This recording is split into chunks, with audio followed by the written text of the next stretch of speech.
Jesosy ilay loharanony fiainana mandrakizay kanefa voahiloka noho ny fahotako sy ny fahotanao.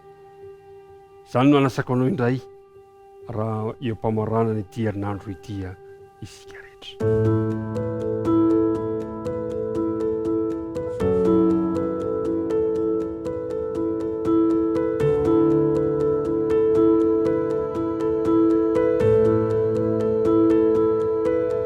Ampifaliana mandrakariva no anolorako ny arahaba sy ny firarian-tsoa ho anao sy ny ankonanao fa tafahoana soamantsara indray isika amin'ity famarana antsika ity herinandro ity, ary manolotra mandrakariva ihany koa ny fisaorana anao amin'ny mbola fanaranao tsy tapaka izany fandaharana izany. Milohan'ny andiniantsika ny toy ny dindinga sy famarana azy dia ndeha isika hiaraka hivavaka.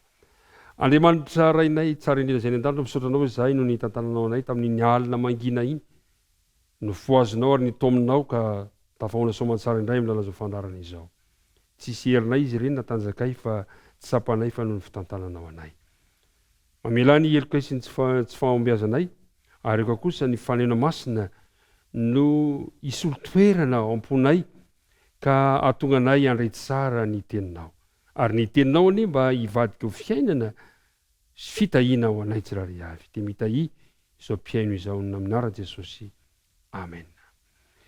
Jesosy ilay loharanony fiainana mandrakizay kanefa dia voaheloka noho ny fahotako sy ny fahotanao. Ao amin'ny filazantsarany Jaona toko 4 ka ny 9 no vakiantsika ankehitriny. Hoy Jesosy taminy: izao no lalana sy fahamarinana ary fiainana. Tsy misy olona mankany amin'ny ray afa-tsy amin'ny alalako.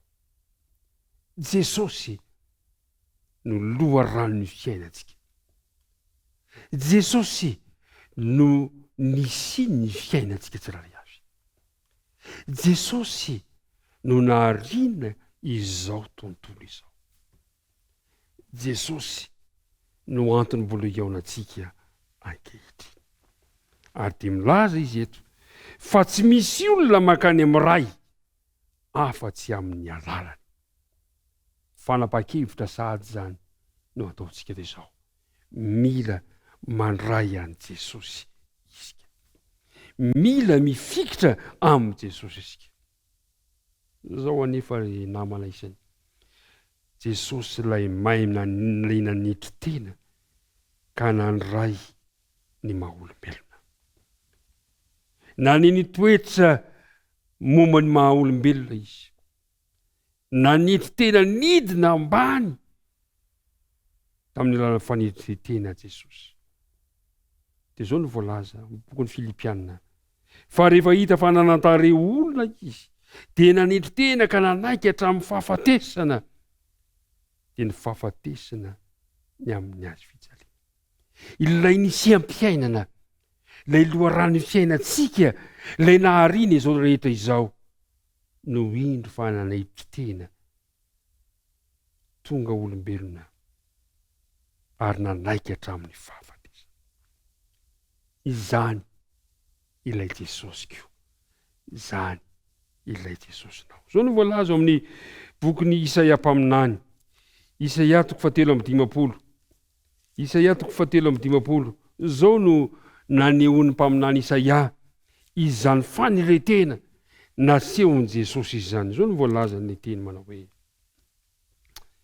nitondra ny arintsika tokoa izy sady nivesatra ny fahoriantsika. Kanjo isika nanao azy ho nokapohina sy nasian'Andriamanitra ary napahoriana. Nefa izy dia voalefona no fahatsoantsika sy notorotoroina noho ny elontsika. Ny fampijaliana nahazahoantsika fihavanana no namelezana azy, ary ny diakapoka taminy no nahasitranana antsika.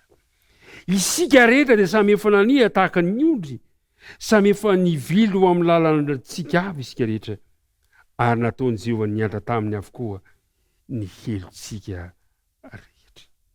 Ry namana malala, ilay loharanony fiainana dia voalefina noho ny fahotantsika. Izay mendrika tokony natao antsika dia natao an' Jesosy mba ho azo atao amintsika kosa izay mendrika azy. Nomelohana noho ny fahotantsika zay tsy nanana anjara akory izy mba azahoantsika hamarinina amin'ny alalan'ny zay tsy nanana ny anjara akory.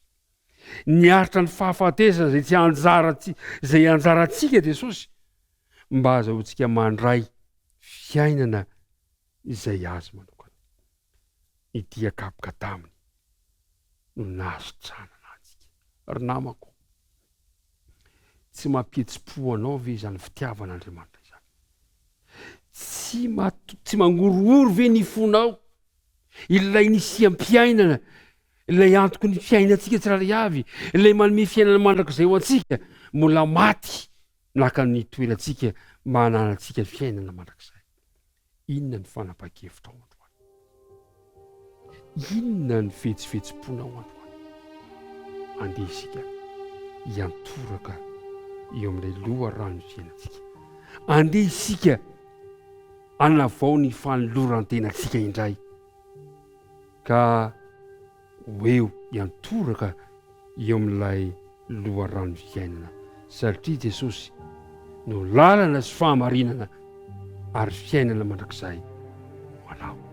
Ny tompony hitany fanapa-kevitra ao, ny tompony hanimianao ny fiadanam-po. Ka na dia mpanota azy ianao, ka nanaiky an' Jesosy ho tompo sy mpamonjy anao, dia omeny anao androany ilay fiainana mandrakizay. Misaotra anao indrindra tamin'ny fiarahana nandritra ny herinandro ity, ary raha sitrapon'Andriamanitra dia mbola manasa anao indray amin'ny herinandro manaraka hiaraka andinika indray ny tenin'Andriamanitra isika. Andeha ary hiaraka hivavaka isika amarana antsika izao fotoana mahafinaritra izao. Andriamanitra rainay izay any an-danitra, misaotra anao izahay fa notantaninao nandritry ny herinandro, afaka nandinika ny teninao, ka nampianarinao anay ny mba tokony hananana finoana, nampianarinao anay ny fa tsy tokony hanana fisalasalana izay, nampianarinao anay fa tokony handeha amin'ny mazava izay ka hialanay ny fahamaisinana, nampianarinao anay fa tokony hiantehitra ny amin'ny teninao izahay. Ary ny androany dia nampianarinao anay fa tokony havaozina indray